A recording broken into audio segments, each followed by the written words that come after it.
Pas allumé, voilà, merci. Heureusement qu'on a un spécialiste numérique pas à côté. Bonjour à toutes et à tous. Donc oui, je représente l'association des DGS. Merci pour votre invitation. Écoutez, en guise d'introduction, petit clin d'œil, vous dire que, vous le savez, je pense que vous l'avez vu, tous les réseaux professionnels, toutes les associations professionnelles cette année ont fait leur journée d'études ou leur colloque sur l'IA. Donc je crois que c'est unique, c'est jamais arrivé depuis les 30 dernières années qu'il y ait un sujet qui mobilise l'ensemble des associations et des réseaux professionnels. Ça veut dire que, évidemment, c'est le sujet du moment et qu'on soit pour ou contre, il est évident qu'on ne peut pas ne pas le traiter puisqu'il impacte grandement nos organisations, vos métiers et particulièrement le secteur de l'ESR. Et pour vous dire que, eh bien, nous, de manière assez égoïste, nous avons laissé à l'association des DGS tous les réseaux professionnels s'en saisir cette année et que nous avons décidé de faire notre colloque. Alors, je ne sais pas ce qu'on va y raconter du coup, parce que tout aura été dit. Nous avons décidé de faire notre colloque de l'association des DGS en juillet prochain sur l'IA, histoire de justement se nourrir des contributions de toutes les associations, de vous inviter aussi de toutes les associations pour laisser décanter un peu tout ça et voir quels sont les grands enjeux et comment on peut y répondre avec des éclairages évidemment très diversifiés de l'ensemble des acteurs. Alors, qu'est-ce qui nous intéresse au niveau de l'association des DGS dans l'IA? Tout simplement parce que, comme je l'ai dit, ça vient complètement percuter les métiers, ça vient percuter le positionnement de l'ESR, ça interroge l'ESR, mais je ne vais pas trop développer parce qu'on va y revenir sur un certain nombre de valeurs. Et donc, le train est lancé. Donc après, on peut refuser de monter dedans, mais bon, ça serait suicidaire. Donc évidemment, on dit, il y a une expression qui dit, on est un peu dans le cadre du FOMO là, le fear of missing out. Est-ce qu'on y va ou est-ce qu'on n'y va pas? Donc là, en l'occurrence, il faut s'emparer de ce sujet. Et les DGS, évidemment, ils vont s'emparer de ce sujet en essayant de dire comment on peut encadrer les pratiques, les piloter, mettre des règles et puis accompagner les missions, accompagner les acteurs. Donc nous, c'est surtout ça qui va nous intéresser. Mais on a besoin, pour travailler sur ce sujet, de parler avec l'ensemble des professions, avec les VP numériques, avec les chercheurs, avec les enseignants-chercheurs, avec les métiers, avec les communicants. Parce qu'en fait, pour une fois, c'est pour ça que ça fait la une de tous les réseaux, c'est le sujet qui concerne tout le monde. Jean-François, peut-être une réaction? Oui, alors je vais rebondir aussi sur... donc en effet, c'est le sujet, c'est le thème dont tout le monde se saisit et je m'en réjouis. Et la présentation précédente parlait de l'IA, de quoi parle-t-on? Et je rajouterai aussi une question, pourquoi en parle-t-on? Alors de quoi parle-t-on? Il est quand même saisissant de voir vraiment dans le monde académique et donc de l'ESR deux mondes différents. C'est-à-dire qu'il y a ceux qui travaillent avec l'IA depuis très longtemps, comme ça a été très bien expliqué dans la présentation précédente. Et puis il y a ceux qui l'ont découvert. Et donc pourquoi en parle-t-on? C'est évidemment l'avènement de ChatGPT en novembre 2022, qui a mis en fait, c'est au sens de Malcolm Gladwell, si vous le connaissez, qui a écrit un superbe bouquin, le point de bascule en 2000. Il y a eu un point de bascule, c'est-à-dire on a mis subitement dans la main de tout le monde et gratuitement en plus cet outil d'IA générative. Donc c'est un des outils d'IA. Ça ne représente bien sûr pas toute l'intelligence artificielle, puisque une fois de plus dans la présentation précédente, il adressait un bref panorama des différentes intelligences artificielles qui existaient, même s'il y en a un petit peu sur Excel. Oui, il y en a sur Excel avec Copilot, je confirme. Mais quand vous utilisez votre GPS ou votre géolocalisation, vous appelez un Uber ou Frina ou Bolt, et comme ça je ne fais pas de la publicité pour un seul. Voilà, tout ça c'est de l'intelligence artificielle, mais vraiment, le point de bascule, c'est ChatGPT. C'est-à-dire, il est capable de répondre à des questions, c'est-à-dire, il va remplacer votre moteur de recherche Google, il va vous créer des textes, il va vous les traduire, voilà. Et tous nos étudiants s'en sont saisis parce que, évidemment, les jeunes sont beaucoup plus versatiles et quand ils peuvent adopter une technologie qui va leur faciliter la vie d'étudiants, ils le font. Ils n'ont pas tout de suite accepté de l'admettre, de l'utiliser, mais on l'a tout de suite vu dans les résultats des travaux qui nous étaient rendus, que ce soit pour les lettres de motivation, que ce soit pour les devoirs maison. On sentait bien que c'était plus la même chose, il n'y avait plus de fautes d'orthographe déjà, donc c'était pas normal. Et donc le travail qui a été fait, alors je parle en mon nom en interne à la fois à Paris 1, mais aussi on a créé tout de suite des collaborations avec d'autres universités via notre réseau de l'association des VPNUM, via d'autres réseaux, mais il fallait absolument qu'on travaille ensemble et je pense que ce travail a porté ses fruits et ça y est, tout le monde s'en est saisi. Et il était temps, et donc de quoi parle-t-on? Je pense qu'on parle vraiment de IA générative ici et des modèles de langage. Bien sûr qu'il y en a qui font du réseau de neurones profonds, ils en ont toujours fait, mais pour eux, c'est un non-événement. ChatGPT, c'est oui, bon, et alors, voilà, j'en faisais déjà avant, je continue à faire mes recherches et j'utilise de l'IA, quelle IA, voilà. Et ça, c'est tous les ingénieurs en informatique, les mathématiciens, etc. Pour eux, voilà, c'est naturel. Enfin, il ne s'est rien passé en novembre 2022.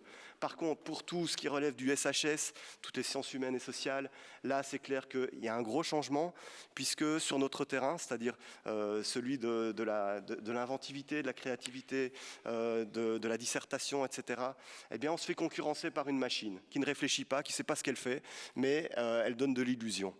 Et bon, je vais m'arrêter là, mais de quoi parle-t-on? C'est certain, c'est de l'IA générative. Et pourquoi en parle-t-on? Eh bien, c'est de la faute de ChatGPT, et donc qui se fait maintenant concurrencer à la fois par Google et son Gemini, par Microsoft et son Copilot, et par toute une autre série de modèles de langage, mais on y reviendra tout à l'heure, quoi. Alors justement, je vais rebondir sur la question que vous avez abordé les étudiants et le fait qu'ils aient utilisé tout de suite l'intelligence artificielle générative. Alors pour simplifier dans les échanges aujourd'hui, on va parler d'intelligence artificielle, mais on est bien d'accord qu'on parle de l'intelligence artificielle générative. Est-ce qu'il n'y a pas un risque encore là auprès des étudiants de générer une nouvelle fracture numérique? C'est-à-dire qu'il y a des étudiants qui sont d'un certain niveau, qui vont comprendre que l'IA peut les aider, générer du texte, et eux, ils auront la connaissance, comme le disait tout à l'heure l'intervenant, pour vérifier que le texte est cohérent. Et puis ceux qui vont prendre l'IA générative vont se dire, bah, effectivement, ça me sort une dissertation sans aucune faute d'orthographe, c'est plutôt bien écrit, mais par contre, les hallucinations qu'il y a dans cette dissertation, je ne les vois pas. Donc est-ce qu'il n'y a pas là un gros risque de dire ceux qui vont avoir un peu de recul et ceux qui vont prendre l'IA générative comme une vérité et du coup vont être parfois en grande difficulté parce qu'ils auront des documents bien écrits, sans faute d'orthographe, mais qui ne voudront rien dire d'un point de vue intellectuel.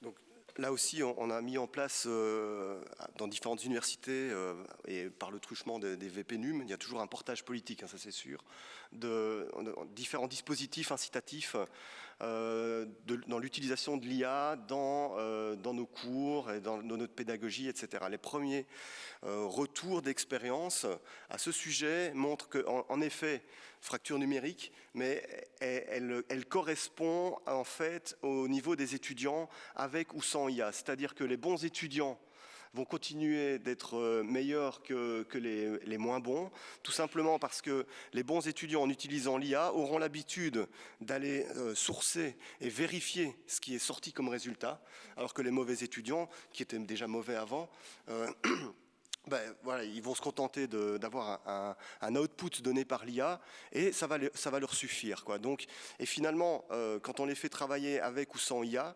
il n'y a pas de différence. Donc, fracture, est-ce que le fossé va s'agrandir ou non? Ça, je ne peux pas y répondre, mais en tout cas, voilà, les premiers retours d'expérience que j'ai, c'est que ça ne brouille pas le fossé. En effet, ce qui est intéressant, c'est que les établissements se sont saisis de ces sujets-là. D'abord, ont introduit l'enseignement à l'IA, à la pratique de l'IA dans un certain nombre de cursus. Maintenant, pratiquement tous les cursus intègrent ces dispositions-là. Il y a de l'accompagnement vers Moodle, avec un certain nombre de plateformes, etc. Et il y a un risque quand même effectivement de fracture numérique chez les étudiants, mais pas seulement, hein, d'ailleurs chez l'ensemble de la population de l'ESR, entre les chercheurs aussi. Mais je pense que l'impact surtout qui est assez intéressant à voir avec un peu le peu de recul qu'on a effectivement, c'est que ça impose aux enseignants de modifier leur manière de faire cours et surtout leur modalité d'évaluation. Parce qu'effectivement, on n'évalue pas un même contenu qui a été produit ou utilisé grâce à l'IA et sans l'IA. Donc effectivement, ça va être le retour de comment on va regarder les sources, apprendre l'étudiant à travailler avec l'IA pour voir effectivement s'il y a eu des hallucinations, s'il y a des choses non sourcées, s'il y a des données qui sont inexactes, etc. Les apprendre à décrypter ça. En fait, c'est d'autres sources, c'est d'autres méthodes d'évaluation, c'est d'autres cours qui vont être faits. Donc la fracture numérique, elle peut être chez les étudiants, effectivement, au sens où ils vont être plus ou moins à l'aise avec l'outil, mais elle peut aussi être chez les enseignants, parce qu'en fait, il y a un accompagnement à la pédagogie, et nos universités le font, commencent à le faire de plus en plus, en consortium aussi, ça c'est extrêmement important, on y reviendra, qui est de la coopération entre établissements, et nos services d'accompagnement à la pédagogie développent de plus en plus de séminaires d'accompagnement pour les équipes pédagogiques, parce qu'en fait, il faut absolument accompagner les enseignants à revisiter la manière de faire cours, revisiter surtout leur méthode d'évaluation. Redonner la primauté à l'oral, redonner la primauté à l'examen de documents en présentiel, etc. Enfin, ça modifie. C'est une véritable révolution en fait dans le système d'évaluation. Donc moi je dis fracture numérique, finalement j'ai plus peur paradoxalement pour les enseignants, les enseignants chercheurs que pour les étudiants, parce que là il faut qu'on accompagne vraiment tout le monde très rapidement, parce que comme je l'ai dit, le risque c'était de ne rien faire ou de mal faire, de mal accompagner. Et même si on dit on n'utilise pas ChatGPT à l'université, on ne donnera pas de licence, etc., les étudiants, eux, le font.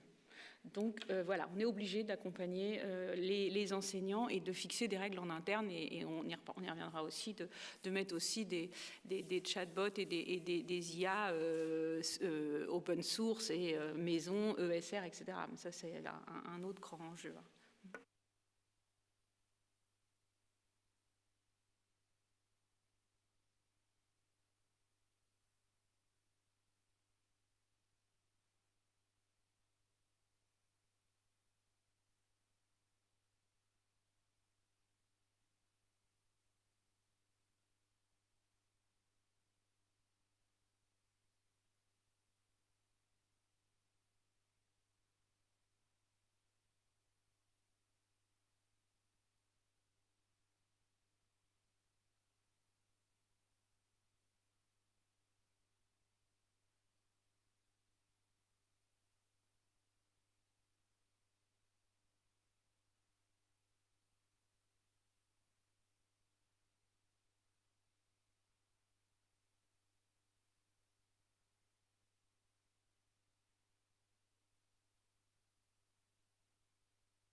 Donc, poser la question, c'est y répondre.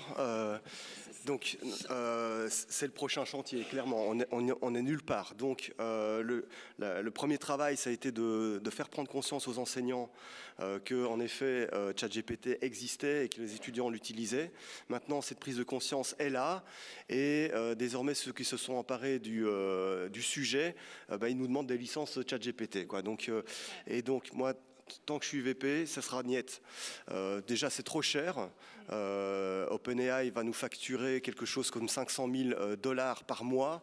Donc, c'est hors sujet. C'est hors sujet. Et ensuite, il ne communique plus depuis 2023 sur l'impact environnemental. Sur une boîte noire, mais oui, c'est évidemment une boîte noire, ça restera toujours une boîte noire. Sur quel corpus textuel a-t-il été entraîné, surtout des textes américains en termes de RGPD, donc c'est une société américaine localisée aux États-Unis et donc n'est pas du tout conforme à nos réglementations européennes. Donc ils font ce qu'ils veulent de ce qu'on lui donne à manger. Donc dès que vous lui donnez une requête, un texte à analyser, il le prend pour s'améliorer. ChatGPT, OpenAI. Et quand Gemini ou Copilot disent nous on ne le fait pas, il n'y a aucune crédibilité là-dessus. Aucune. Et comme c'est une boîte noire, on ne peut pas le vérifier. Donc, qu'est-ce qu'on fait? Donc, ça y est, on commence